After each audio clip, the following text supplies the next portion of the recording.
In Unit 9.1, you saw the architecture of MCC BARS, the 21 statements, the 5-point scale, the 3 evaluator considerations.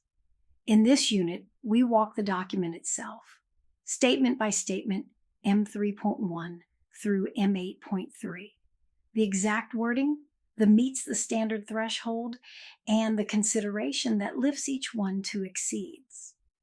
By the end, you can navigate the resource guide on your own, place any coaching moment with the right consideration in view, and explain to a candidate exactly what the assessor is listening for at any of the 21 statements.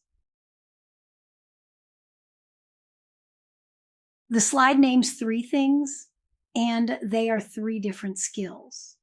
The first is recall, knowing the meets the standard language for each of the 21 statements without reaching for the document. When you are mentor coaching, you do not have time to look up M6.3 mid-conversation. Either you have heard the threshold language often enough that it is in your ear, or you cannot give your candidate clean feedback. The second is precision, reading the actual ICF wording so you know what is being assessed and what is not. Most disagreements between assessors come down to one assessor reading the statement loosely and the other reading it precisely. The wording is the rubric. The third is the call. Which of the 3 evaluator considerations distinguishes meets from exceeds for any given statement? The resource guide does not write that out per statement. You read it from the pattern and from the practice you do here. 3 lenses read every statement. Everyone. Extent of demonstration. How fully and consistently the key elements show up in the session. This consideration usually separates below from meets. Did the coach hit the elements of M5.4, or did silence show up only once in 40 minutes? Demonstration is rarely the line between meets and exceeds. Extent of artistry. Creative, fluid, skillful, impactful. This is the consideration that lifts a moment from meets to exceeds in the presence, listening, and evoking awareness competencies. C5, C6, C7. The coach is doing the work, and the work has become elegant.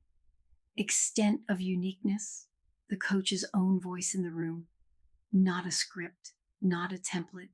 This coach with this client in this moment.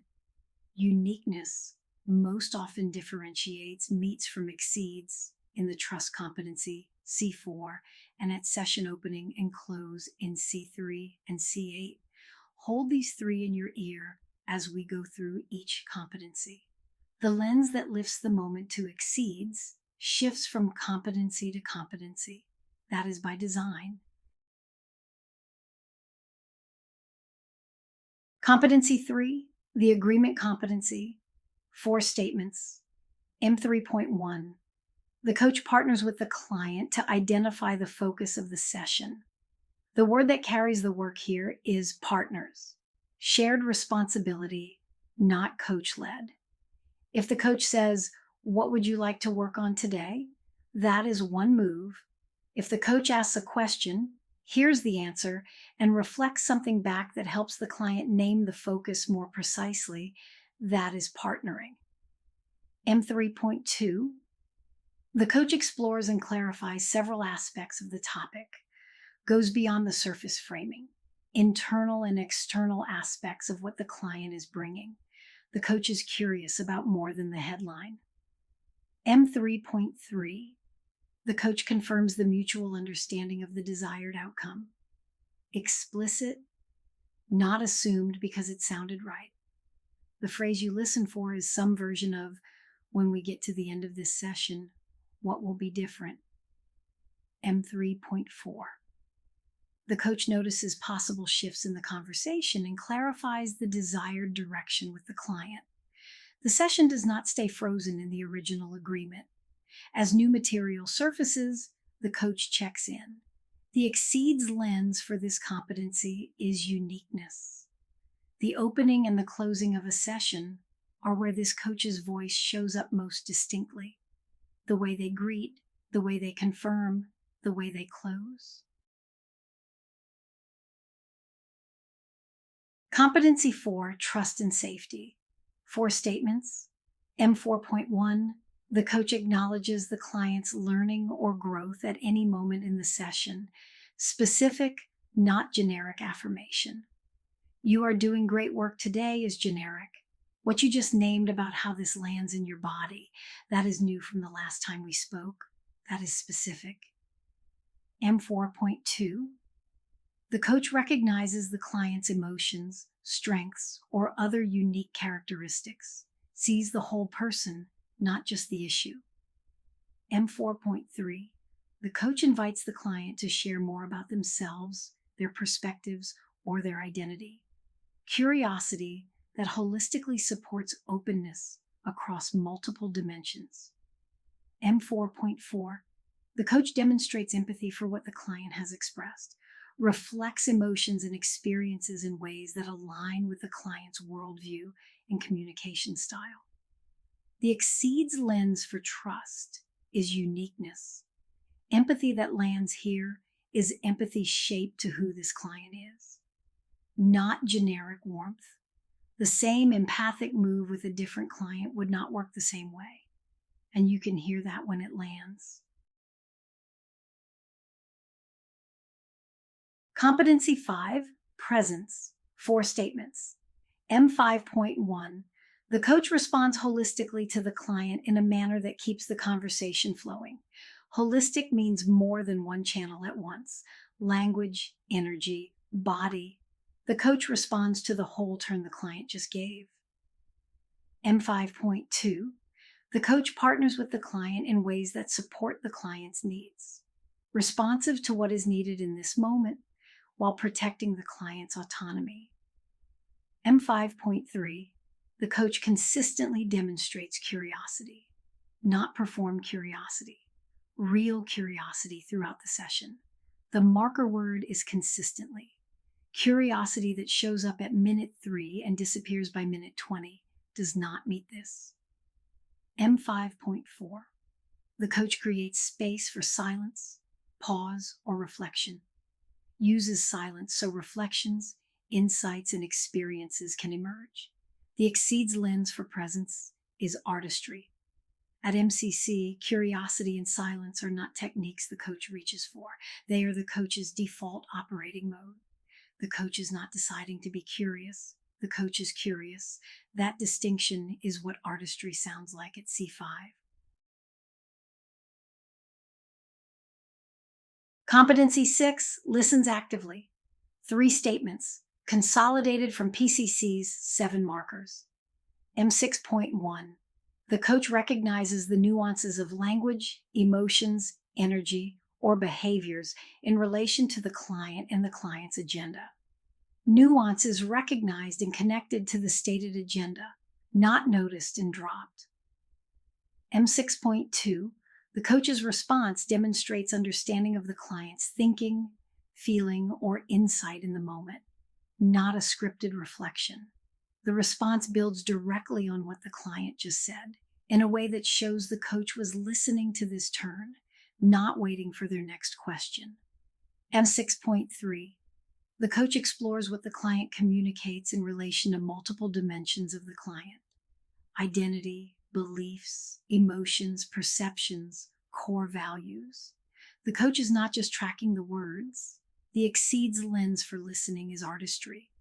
Holistic listening rendered as a single brief inquiry, not a long reflective summary. 5 words can do more than 50 when the listening underneath them is right. The coach is not summarizing the client back to herself. The coach is using a brief inquiry to invite the client into deeper noticing.